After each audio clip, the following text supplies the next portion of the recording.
you guys. Thanks for jumping on this morning.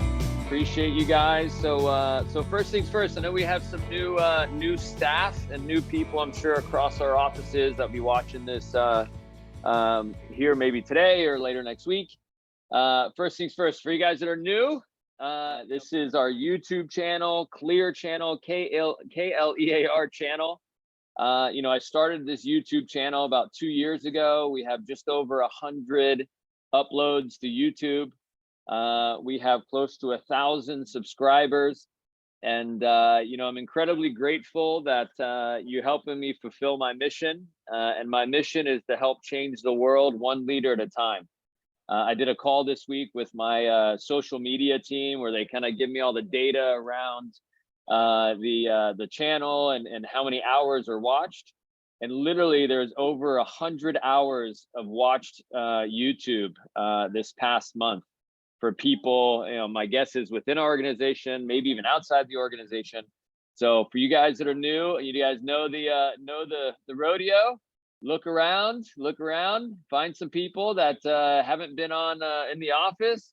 Pull out your cell phone, go to YouTube. I know you have your phone on you. Thank you. I see it. Type in Klear channel, and please subscribe. And listen, if you can do me a favor too, this is a new one. So there's people that have subscribed to the YouTube channel. I need you guys that have already subscribed to the YouTube channel. I see Sandra, I see Billy, I see Nicole. Need you guys to pull out your cell phones. And there's something else I need you to do. Something else. This is a new one. Sandra, don't shake your head. I see you. I see. So pull out your cell phone, and I want you to go to TikTok. I know you're on it this morning. And subscribe to my TikTok channel. I got TikTok. I'm like lit. I'm like, relevant. I got Instagram. I got TikTok. I got a few things that are working. So again, Ken Lear on TikTok, Ken Lear on Instagram, and YouTube, obviously Klear channel. So, all right. So why are we on today? So listen, a couple things. First of all, the U.S. national team is playing this morning. So hence I got my U.S. national team jersey on. A little World Cup exhibition match. Last I checked, they were losing 1-0, but it is what it is. It's just an exhibition. I'm getting pumped. I'm going to the World Cup in about 60, 70 days, going over to Qatar to see some games with some people within our organization. But today, guys, I want to talk to you guys about a few different things. The first thing I want to talk to you about is how important your mindset is to succeeding. So if you're taking any notes today, and maybe you're watching this back on YouTube, this is what you should write down. If you want to be great at something, you want to be the best, you want to make the most money, you want to become a self-made millionaire, you want to, be great in an industry, you want to be a great athlete, it's either be obsessed, or be average. Be obsessed or be average. And so, how does someone become obsessed? How does someone really take advantage of what's in front of them? You have to have a tremendous work ethic. In my opinion, that's one of my attributes that I am so grateful for, that my parents taught me, that my mom taught me moving from South America to the US at a young age. My father taught me working in his engineering firm in his early 20s. He had a tremendous work ethic, worked 6-7 days a week sometimes as an engineer. Eventually became the vice president of his engineering firm 30 some years later. But you gotta have a tremendous work ethic. And when you have a tremendous work ethic, what happens is motivated people see you working. I used to think that that I was the odd one. I used to think, because I remember being in my 20s and I was working really hard, and people are like, oh, why aren't you going to meet me at the bar? Why aren't you going to meet me at happy hour? And listen, I've learned that happy hour is for people who hate their jobs. They go drink at 5 o'clock, 6 o'clock, and they just go drink their sorrows away. They sometimes hate their relationships. They sometimes hate what they're doing. And listen, I feel bad for those people.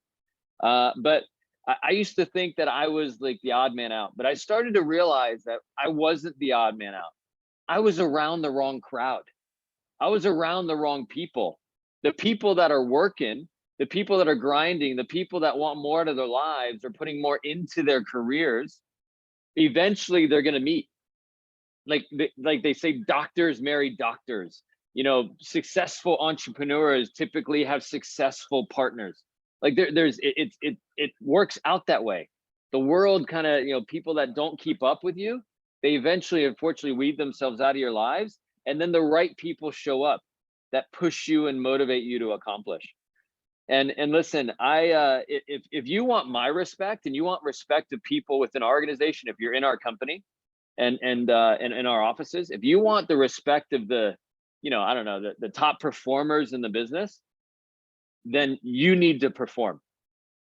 You need to get aggressive about what you want to accomplish. People who don't go out and perform, yeah, we'll give them time. We'll give them, you know, tools. We'll give them extra training. But at the end of the day, we're looking for performers. We're looking for people that want more, that don't just want to show up to a job and, I don't know, clock in and clock out. We want people to, you know, really get aggressive about what they want to accomplish. And especially in an environment that we have in our business, there's a no seniority, it's a performance-based environment. We love seeing the team under 30 days come in and do well quickly. We love seeing people do that because we know what is happening is behind the scenes, they're doing all the little things. Like the performance on a day-to-day basis in sales and driving revenue and anything else. Well, it's not because of everything they're doing then, it's what they're doing before that, right? Like, you know, the World Cup preparation for all these soccer teams that are going over to Qatar, yeah, they're going to get on the world stage and they're going to play some games. But what happens before that, it really makes the biggest difference for the 90 minutes when they step on the field, right? And what happens, what kind of nutrition they have, what kind of sleep they get. There's a bunch of science around the different things that I know the French team, before they lost the World Cup, I read an article about all the science they had as far as their health and their fitness, and you know how much time they spent with their families. It was like crazy things that they did and didn't do to make sure they're at their optimal performance and when they showed up to the World Cup. So be obsessed or be average. And just so we're on the same page, you don't have to get rid of your personality to be great. You can be you. You can be the best you. And what's probably keeping you from what you want to accomplish right now is you haven't made the decision to become the best you. You're still figuring out yourself, especially if you're less than 10 years in your career. And trust me, I went through this.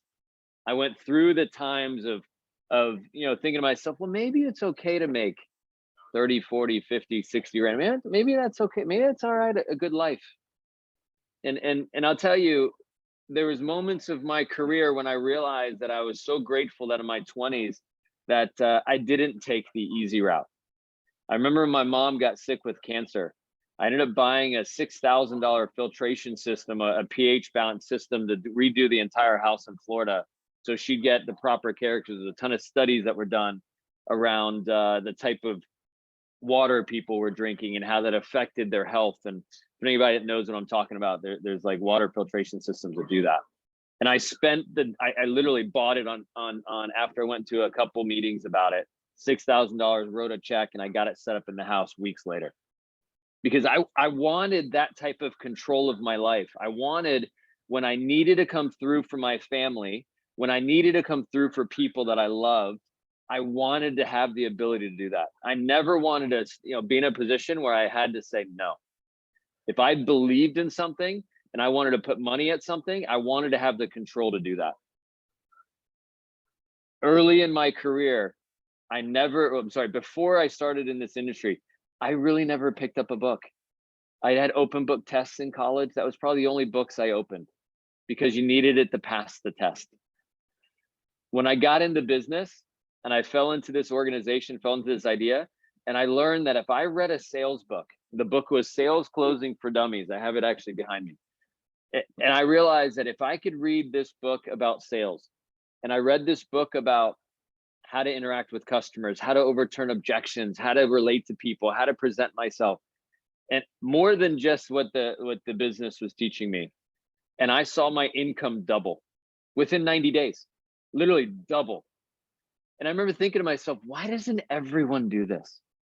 Why doesn't everyone do that? And I started realizing, I talked to people in the business. I talked to some of my brother's friends who had, my brother's roommate in college was a lawyer for a lot of the players unions. He's a really bright guy, made 6 figures pretty quickly, moved into 7 figures in his 20s.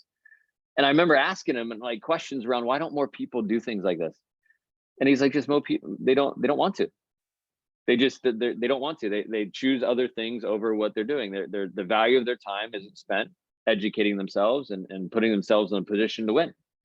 And I realized quickly that in our business, if I put some time into learning about sales, I put time into reading books about leadership, that my career and my income directly reflected the effort I put in. So number 1 point I have for you guys today is be obsessed or be average. And remember, it's not you that's the odd one. Other people will choose to not do things. You're actually the great one. You're the one that's moving towards your greatness. And this is point number 2. Point number 2 is, if you want to be great, you got to get on the frequency of people that are great. You have to get on the frequency of people that are great. The reasons and the things you need to be great are already inside of you. You already have them. You know, it's funny, right? So when kids are born, and for whatever reason, when I got home last night after hanging out with some of our team, I walked into the room. My boys are sleeping in separate rooms, and I walked in and I sat with Mason on his bed, and I just kind of sat there a minute and looked at him, and I went over to Brady's bed, and I couldn't imagine them waking up, probably like, "Daddy, what are you doing?" But I just like sat with him, and I just looked at him, and I literally, like, a couple minutes, I just kind of sat there and was like so happy, and I just was thinking to myself, man, when people are born, the doctor doesn't walk over to the parents and say, "You know what, parents? I'm sorry to tell you, this one, they're not going to do anything. They're not going to accomplish anything in their life. They're going to be full of excuses. They're going to be a lazy sack of shit." Right? The doctor doesn't say that. And on the flip side, the doctor doesn't say, "Hey, you know what? Parents, you got a special one. This one is going to do something amazing. They're going to change the world. They're going to believe in themselves. They're going to accomplish. They're going to be self-made. They're going to, do whatever. They're going to do so many amazing things." They don't say that. It's not predispositioned. You're not, who you are today wasn't, you weren't born that way. And so if you want to be great, at something, no, it's already inside of you. You have to make the decision to let it come out. You have to make the decisions that you want it more. And I'll tell you, normally speaking, what most people lack is confidence. They lack the self-belief, the confidence in themselves of who they are and what they stand for. And again, I've been through this time of my life. I shared with somebody earlier, like I felt like if I believed more in myself in my soccer career, man, I would have accomplished so much more.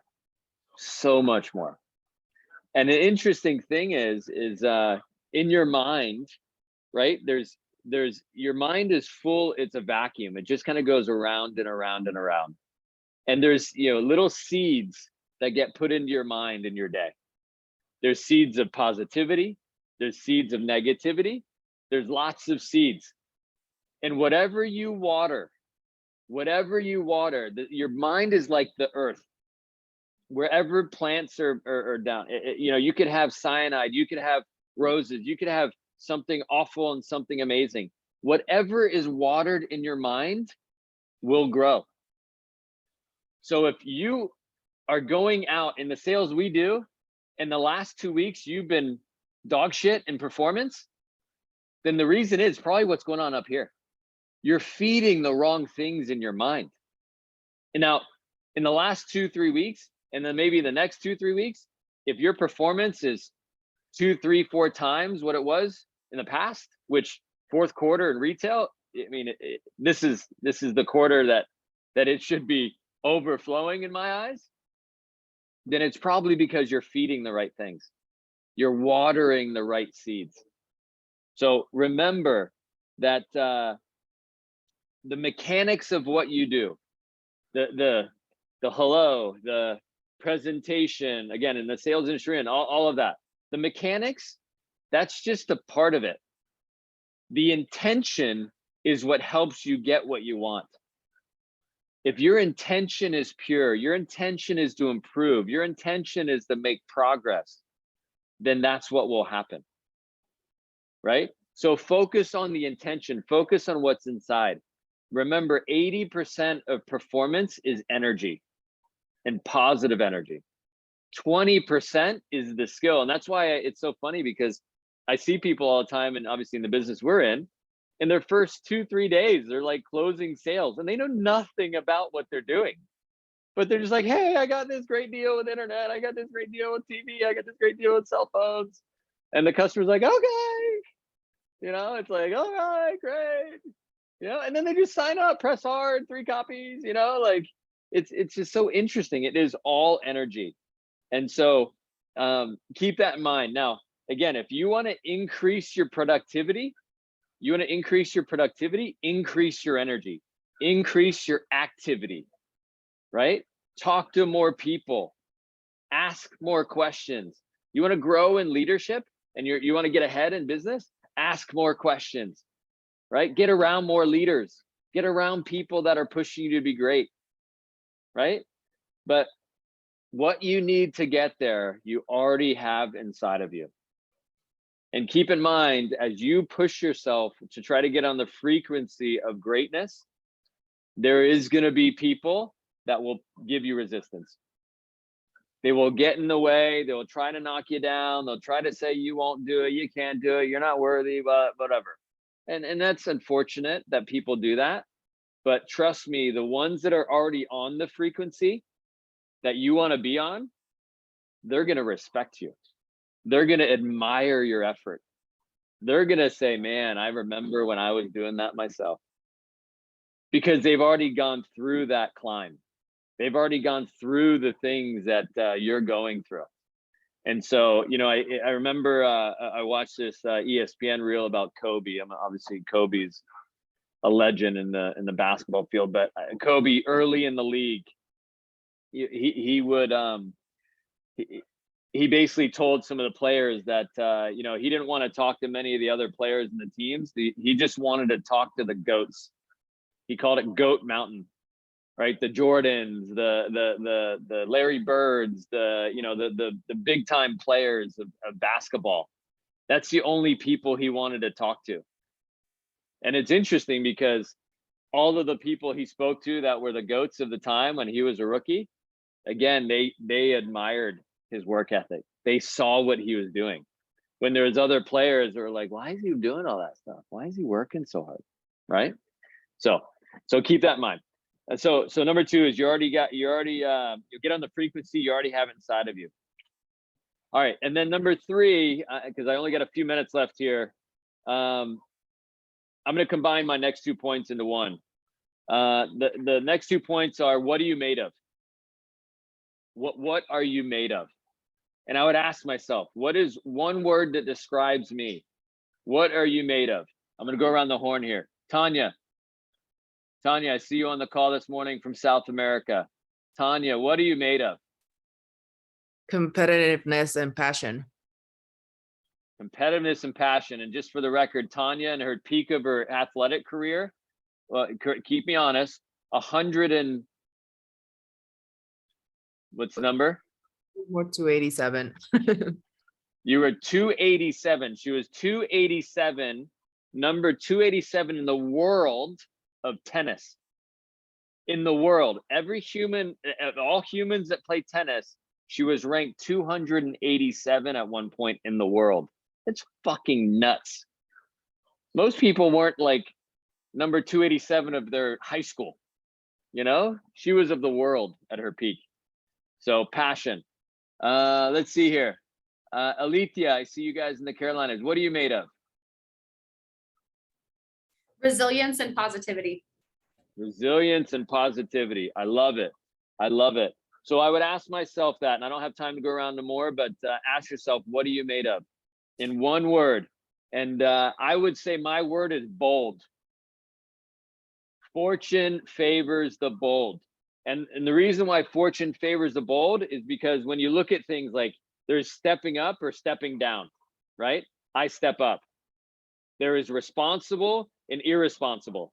I'm responsible. There's someone who owns nothing and someone who owns everything. I own everything, right? There's the truth, and then there's hallucination.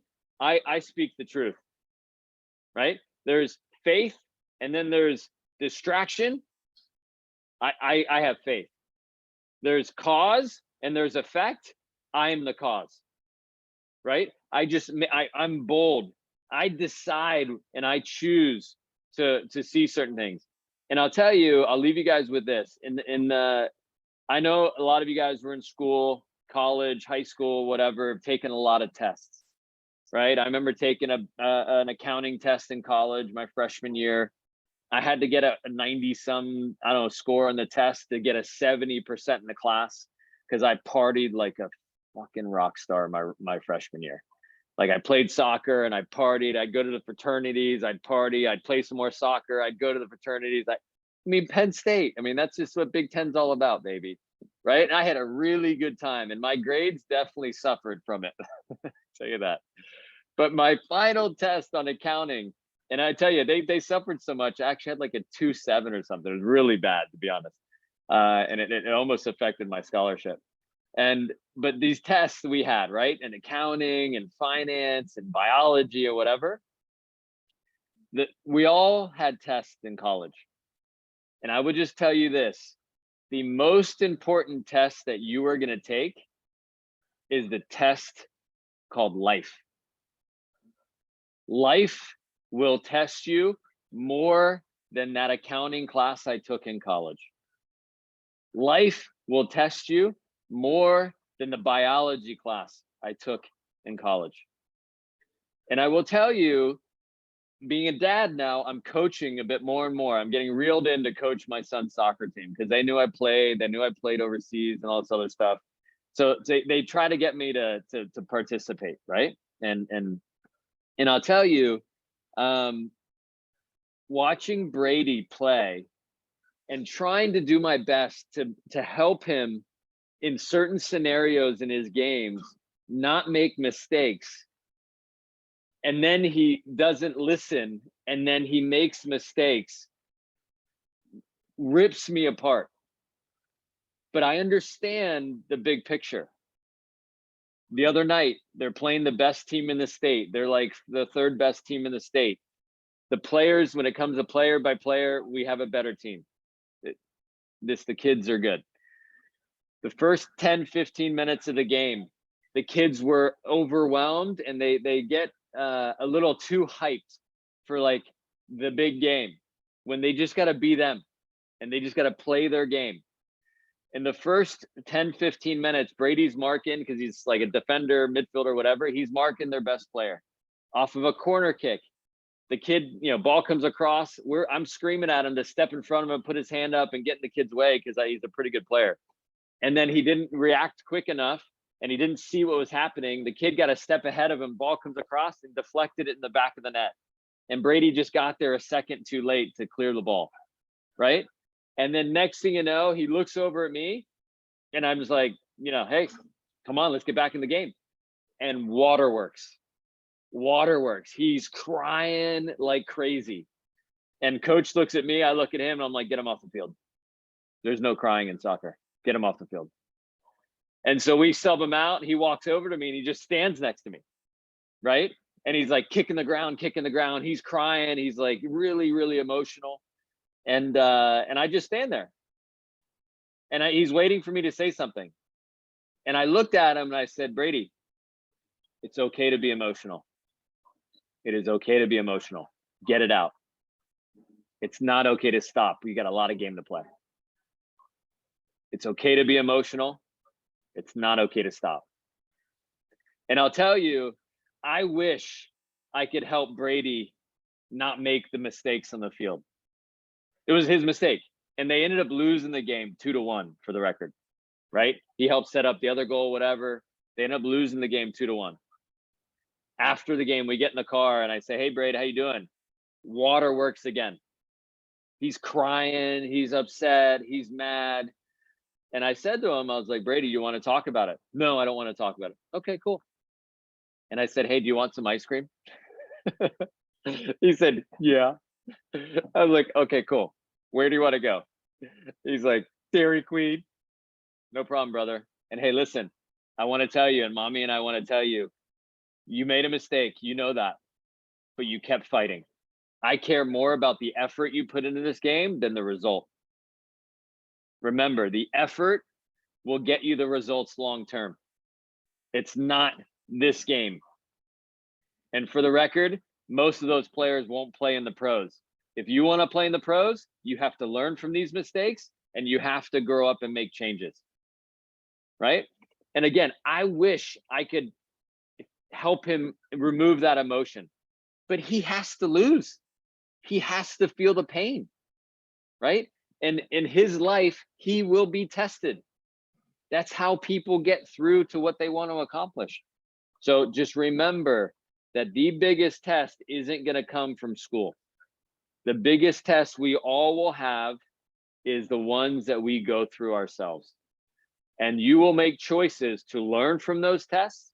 You will make choices to respond in a positive way from those tests, or you'll make choices to ignore the tests. And then most likely what will happen is you'll repeat the test. The same test will happen over and over and over. And so I just encourage you to not live in the world of insanity, doing the same thing over and over and expecting a different result. The most successful people on the planet have the same tests. They just make choices to maneuver, to think, to strategize, to get into a world where they're not making the same mistakes over and over again. They adjust, they pivot, and they end up accomplishing. So happy Friday, everybody. Thanks for jumping on today. Again, if you following us on the Clear channel on YouTube, I appreciate that. Please go to Instagram, TikTok, and all these other places and follow me there. More than likely, you're gonna see a lot of the content cross populating different sites. But again, thank you so much for your jumping on today, being a part of this experience and helping me fulfill my mission of changing the world one leader at a time. You guys have a great week, have a great weekend, and we'll talk to you guys very soon.